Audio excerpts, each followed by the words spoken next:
All right. Um, this is Carol Payne with Carol Payne Stamps, and I just wanted to show my stampers today how to stamp with bleach. I've been posting several cards that have been made with bleach and stamped with bleach, and I've had a lot of questions about it.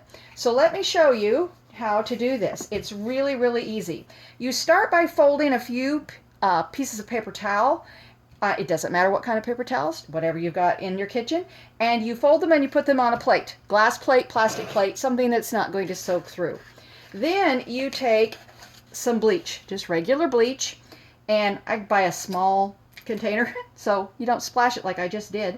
So that's going to make a really pretty splash on my cardstock over there.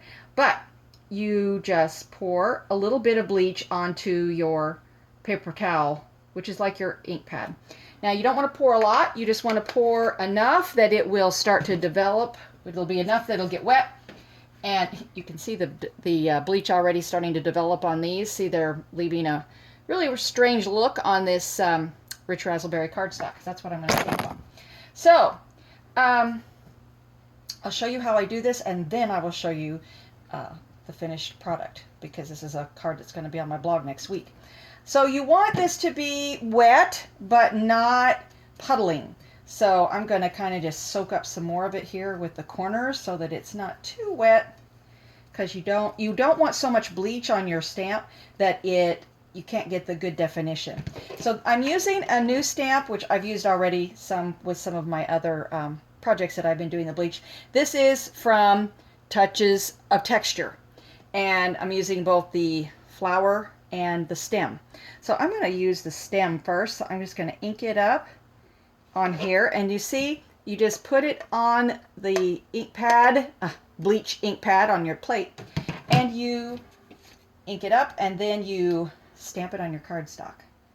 Really super easy.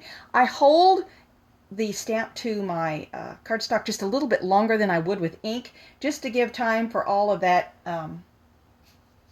give time for you can see it's a little bit wet there in that one spot, but as you watch, as it dries and as the bleach, I call it developing, as it develops on the cardstock, then you start to see that nice bleached out image. So I'm going to go ahead and ink up the flower part too.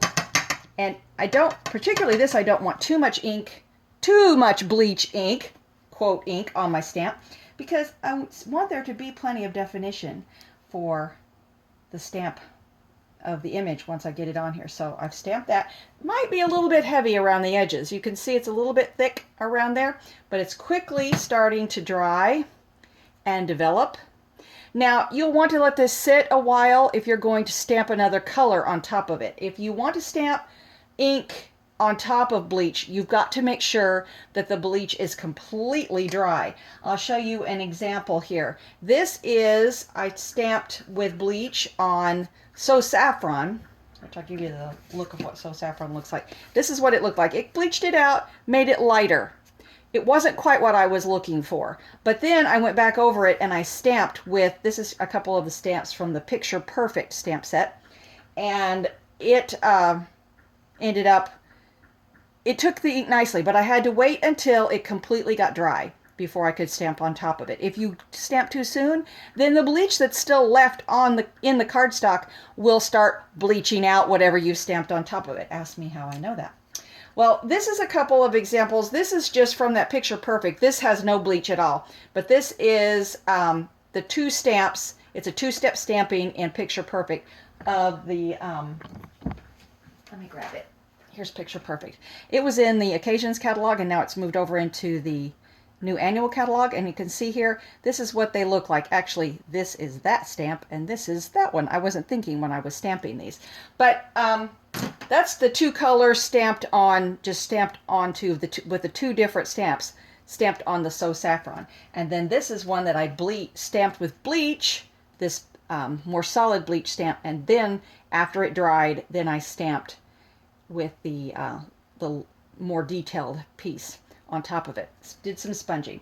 I also tried it on, this is the craft cardstock. It comes in 12 by 12.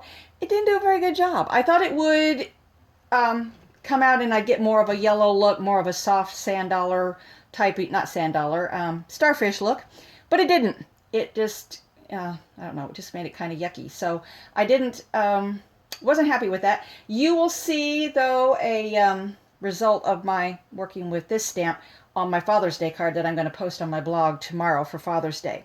Now we're back to, see, we've got a really nice image there of the bleach on, this is bleach on Rich Razzleberry cardstock. It really has a nice, gives it a sweet sugar plum look, I think. It coordinates really well when you put these two cardstocks together, the sweet sugar plum and the, completely lost my train of thought now, the Rich Razzleberry cardstock. So then I stamp with the bleach, and then I've got my, this really pretty flower on here. So you guys wanted to know how to do that? Just remember to do a light, don't completely soak or puddle the bleach on your paper towel, and then you need to give it some time to develop as you are waiting. If you're going to stamp on anything else over this, any ink, you need to wait until the bleach is completely dry. Sometimes if you can see here my there's my splashes. They're kind of pretty. Maybe I'll do that on purpose sometime, although I could also do this with Gorgeous Grunge and stamp. It's going to probably end up leaving some color on the back side. So you do want to make sure that the bleach is completely dry before you start putting your card together. Otherwise, you're going to end up with bleach leaching through to other layers of it. Now, this one's not going to do too bad, although it may get a little bit light there. But I will wait until this is completely dry before I put it on a card front.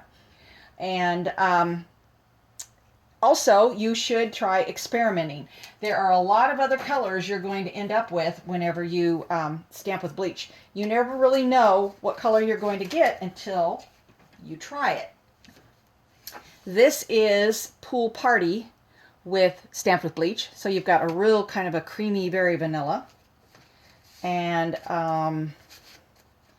this one is bleach stamped on Island Indigo. And it can end up with a pool party look. When you put it together with that color, you really can see how pool party that looks.